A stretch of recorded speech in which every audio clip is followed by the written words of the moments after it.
नमस्कार दोस्तों, स्वागत है आपका अपने चैनल अमेजिंग स्टडी 100 पर। दोस्तों आज हम हिंदी का जो टॉपिक है अल्पप्राण और महाप्राण इसको देखेंगे। दोस्तों इससे पहले मैंने हिंदी के 2-3 टॉपिक क्लियर करा दिए हैं जिन्हें आप मेरे चैनल पे विजिट करके देख सकते हैं। तो चलिए दोस्तों स्टार्ट करते हैं आज का टॉपिक। दोस्तों आज के टॉपिक में आपको बताऊंगी कि अल्पप्राण और महाप्राण क्या होते हैं और इनका उच्चारण कैसे करते हैं। तो चलिए दोस्तों स्टार्ट करते हैं आज का टॉपिक। दोस्तों अल्पप्राण क्या होता है? उच्चारण के समय सांस अथवा वायु की मात्रा के आधार पर व्यंजनों को दो भागों में बांटा गया है। किसके किसके आधार पर बांटा गया है? उच्चारण के आधार पर। सांस तथा वायु की मात्रा उच्चारण के समय सांस तथा वायु की मात्रा के आधार पर व्यंजनों को दो भागों में बांटा गया है। दोस्तों कितने भागों में बांटा गया है? व्यंजनों को दो भागों में बांटा गया है। किसके आधार पर? उच्चारण के समय सांस अथवा वायु की मात्रा के आधार पर व्यंजनों को दो भागों में बांटा गया है। दोस्तों ये दो भाग हैं अल्पप्राण और महाप्राण। इसी के साथ साथ दोस्तों देख लेते हैं अल्पप्राण होता क्या है।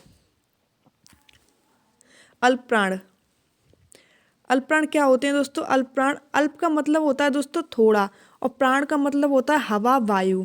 अर्थात इसका मतलब है दोस्तों जिन व्यंजनों के उच्चारण में कम समय अथवा कम वायु की आवश्यकता होती है वे अल्पप्राण क्या कहलाते हैं। दोस्तों अल्पप्राण कौन से कहलाते हैं?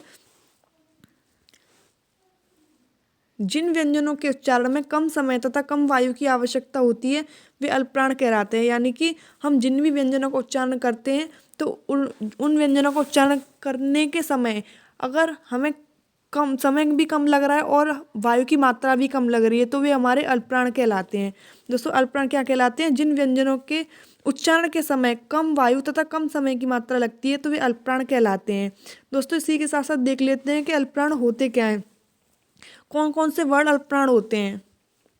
प्रत्येक वर्ग का पहला, तीसरा और पांचवा वर्ण अल्पप्राण कहलाता है। कौन सा दोस्तों? प्रत्येक वर्ग का पहला, तीसरा और पांचवा वर्ण अल्पप्राण कहलाता है। और जो हमारे अंतस्थ व्यंजन होते हैं दोस्तों ये भी हमारे अल्पप्राण होते हैं। अल्पप्राण क्यों होते हैं दोस्तों? क्योंकि इनमें प्राण यानी कि वायु की आवश्यकता नहीं पड़ती है, ये बिना वायु के उच्चारित होते हैं। इसी के साथ साथ दोस्तों देख लेते हैं महाप्राण क्या होते हैं। जिन व्यंजनों के उच्चारण में समय तथा वायु की अधिक मात्रा लगती है वे महाप्राण कहलाते हैं। दोस्तों जिन व्यंजनों के उच्चारण में समय तथा वायु की अधिक मात्रा लगती है वे हमारे महाप्राण कहलाते हैं। यानी कि जिन व्यंजनों को जब उच्चारित किया जाता है यानी कि बोला जाता है तो उसमें वायु की मात्रा अधिक लगती है और समय भी अधिक लगता है, तो इसलिए वे महाप्राण कहलाते हैं। इसी के साथ साथ दोस्तों देख लेते हैं कि महाप्राण जो वर्ड होते हैं, व्यंजन होते हैं, वे कौन से होते हैं। प्रत्येक वर्ग का दूसरा, चौथा व्यंजन और ऊष्म व्यंजन महाप्राण होते हैं। कौन से होते हैं दोस्तों? प्रत्येक वर्ग का दूसरा, चौथा व्यंजन तथा ऊष्म व्यंजन महाप्राण होते हैं।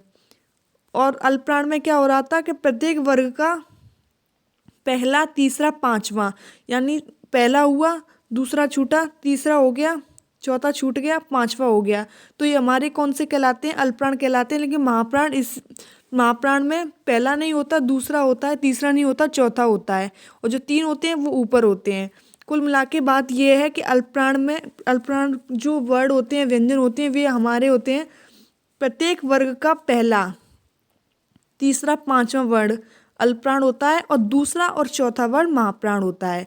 महाप्राण में वायु की मात्रा अधिक लगती है, समय भी अधिक लगता है, लेकिन अल्पप्राण में वायु की बहुत ही अल्प मात्रा लगती है। वायु की मात्रा लगती ही नहीं है एक तरह से तो हम कह सकते हैं, और समय भी कम लगता है। ये देखिए दोस्तों, इन्हें आप नोट कर लेना। ये हैं दोस्तों हमारे अल्पप्राण हैं। आप इन्हें उच्चारित करके भी देख सकते हैं, खुद से बोल के भी देख सकते हैं। और ये महाप्राण हैं, तो इनमें आप बोल के देख सकते हैं वायु की, जो इन वर्णों के उच्चारण के समय सांस की भी मात्रा आपके मुंह से निकलेगी।